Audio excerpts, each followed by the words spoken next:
आम खबर यह है कि बांग्लादेश सीधा हो गया भारत के साथ और उन्होंने कहा जी इसको हमारे हवाले किया जाए क्योंकि मौसूफा वहां चली गई थी। इनको कुछ नहीं, इनको 2 जूते मारो, ये सब ठीक हो जाएंगे। ठीक है, the government of India should not even consider handing over Sheikh Hasina. अब एक बात बताइए, 2 कौड़ी के लोग हमें, they will dictate to India.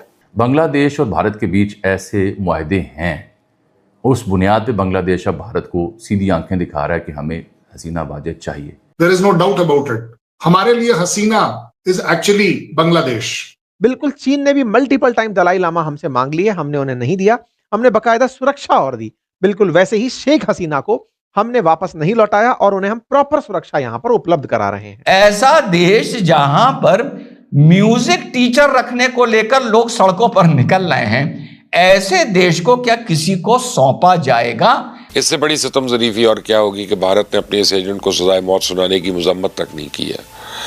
अपने सरकारी रद्द अमल में भारत ने बांग्लादेश की अबूरी हुकूमत का मसला अफाम तफहीम से सुलझाने का मशवरा दिया। अब ये भारत ने देखना है कि उन्होंने हसीना बचानी है या बांग्लादेश के साथ ताल्लुकात, क्योंकि बांग्लादेश की सरकार और बांग्लादेश की यूथ हसीना वाजेद की हवालगी के बगैर पीछे नहीं हटेगी। अगर भारत ना होता तो शेख हसीना को उनके घर में ही उसी अगस्त की रात को मार दिया गया होता।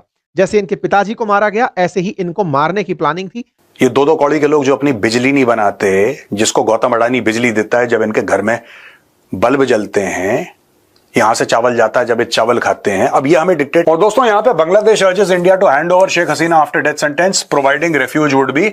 अब बांग्लादेश के फॉरेन मिनिस्ट्री ने बोला है कि handing over former Prime Minister fugitive accused Sheikh Hasina from India after tribunal's death sentence to the Awami League leader. In a letter, the Bangladesh ministry cited an extradition agreement with India and said it was an obligatory responsibility for New Delhi to ensure Hasina's return to Bangladesh. Providing refuge to these individuals who have been convicted of crimes against humanity by any other country would be highly unfriendly act and disregard for justice. इनको कुछ नहीं, इनको 2 जूते मारो, ये सब ठीक हो जाएंगे। ठीक है, the government of India should not even consider handing over Sheikh Hasina. अब एक बात बताइए, 2 कौड़ी के लोग हमें, they will dictate to India. ये 2 कौड़ी के लोग जो अपनी बिजली नहीं बनाते, जिसको गौतम अडानी बिजली देता है जब इनके घर में बल्ब जलते हैं, यहां से चावल जाता है जब ये चावल खाते हैं, अब ये हमें डिक्टेट करेंगे। ये लोग डिक्टेट करेंगे। ये कौन है? ये बांग्लादेश मिनिस्ट्री, ये डिक्टेट करेंगे हमें। If India wants to become a superpower, India should start behaving like a superpower. और हर चीज फेयर नहीं होती जो सुपर पावर करता है। अमेरिका जो करता है हर चीज फेयर नहीं होती। चाइना जो करता है हर चीज फेयर नहीं होती। Strength counts.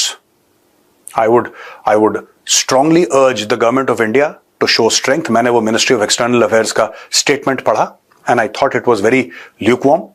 It should have been a stronger statement, right? ठोको इनको। Who the hell are these people to tell India that it will be seen as an unfriendly act? We are not friends. We are not friends. We are not equal.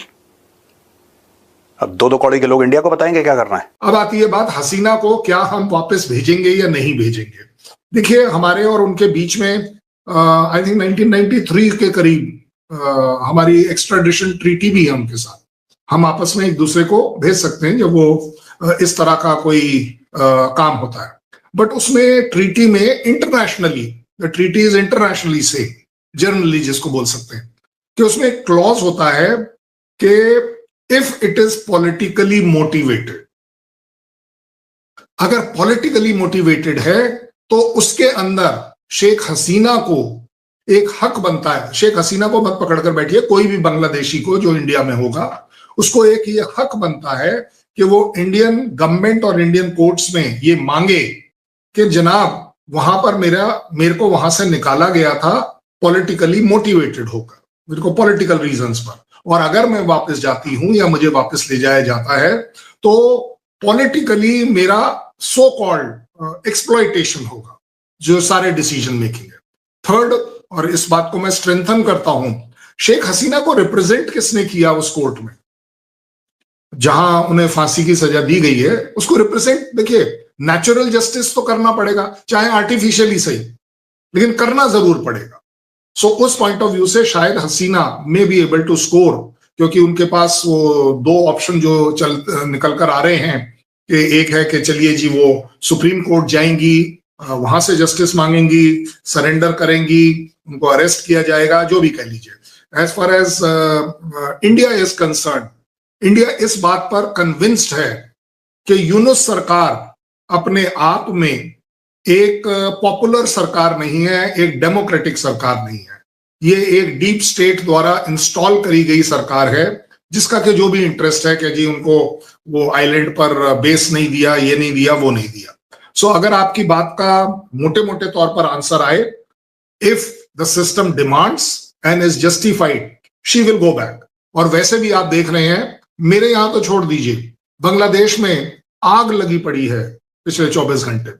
जिस तरीके से लोग इस बात को protest कर रहे हैं, जिस तरीके से हसीना खुद कह रही है पिछले एक सप्ताह में कि इलेक्शन करिए, मैं आ रही हूं, election should be fair and fine. उसके बाद उसके अलोंग अगर आप एक जुडिशरी सिस्टम को जस्टिफाइड तरीके से चलाएंगे तो जाएगा। मैं आपको, क्योंकि आप राजीव गांधी के बहुत बड़े फैन हैं, इसलिए मैं आपको समझाने की कोशिश कर रहा हूं। सिमिलर एग्जांपल कि राजीव गांधी के खिलाफ कोर्ट में केस हैं, बट दैट डजंट मीन कि वो जेल में बंद हैं। उनके केस चल रहे हैं, चाहे वो किसी भी तरह के हो, मिस अप्रोप्रिएशन ऑफ मनी है, जो गलत तरीके की जो कंपनी उन्होंने चलाई है उससे जो पैसा लिया है, वगैरह वगैरह। सो ही हैज अ राइट।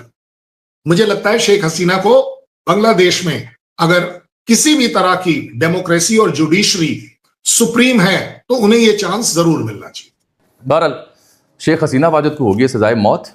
जो मैंने कल आपको खबर दी थी, इंटरनेशनल क्राइम्स ट्रिब्यूनल ने 1400 अफराद के मारने का इस पर इल्ज़ाम है, जब तलबा तहरीक पिछले साल में अगस्त में शुरू हुई थी।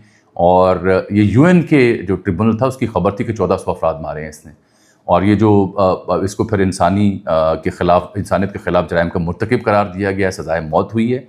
ये फ़ैसला जस्टिस मोहम्मद गुलाम मुर्तज़ा की सरबराही में 3 रुकनी इंटरनेशनल क्राइम्स ट्रिब्यूनल ने सुनाया है और 3 इल्ज़ामात साबित हुए हैं, जिनमें से 1 पर उम्र कैद, 2 पर सजाए मौत दी गई है। और इन्हें कहा गया कि इन्होंने जुलाई की बगावत के दौरान इंसानियत के ख़िलाफ़ तमाम जराइम की मास्टरमाइंड ये बनी, मनसूबा साज बनी और अहकामात जारी के लोगों को मारने के लिए। मजमूई तौर पर 3 दीगर अफराद के ख़िलाफ़ 5 इल्ज़ामात थे। इश्ताल अंगेज़ बयानात देना, हेलीकॉप्टर, ड्रोन और मोहलिक हथियारों का इस्तेमाल करते हुए मुजाहिरीन को मारना, और फिर जो रंगपुर की बेगम रुकैया यूनिवर्सिटी के तालिब इल्म है अबू सईद, सबसे पहले जिनको शहीद किया गया। फिर 5 अगस्त को ढाका के एक पुल में कानून नाफिज करने वाले अहलकारों ने 6 अफराद को गोली मारी, उसका ऑर्डर देना और दीगर तफसीलात इसमें लिखी हुई। लेकिन अहम खबर ये नहीं है। अहम खबर यह है कि बांग्लादेश सीधा हो गया भारत के साथ और उन्होंने कहा जी इसको हमारे हवाले किया जाए, क्योंकि मौसूफ़ा वहाँ चली गई थी। जो बांग्लादेश की फॉरेन मिनिस्ट्री की स्टेटमेंट है वो पढ़ने से ताल्लुक़ रखती है। बिल्कुल ठोक बजा के वो कह रहे हैं कि इन्होंने इंसानियत की तज़लील की और जंगी जराइम का ये मुर्तकिब हुई हैं और भारत इनकी मेहमान नवाजी कर रहा है, हमारे हवाले किया जाए। बांग्लादेश और भारत के बीच ऐसे मुआहदे हैं, उस बुनियाद पर बांग्लादेश अब भारत को सीधी आंखें दिखा रहा है कि हमें हसीना वाजिद चाहिए। अब ये भारत ने देखना है कि उन्होंने हसीना बचानी है या बांग्लादेश के साथ ताल्लुकात, क्योंकि बांग्लादेश की सरकार और बांग्लादेश की यूथ हसीना वाजिद की हवालगी के बगैर पीछे नहीं हटेगी।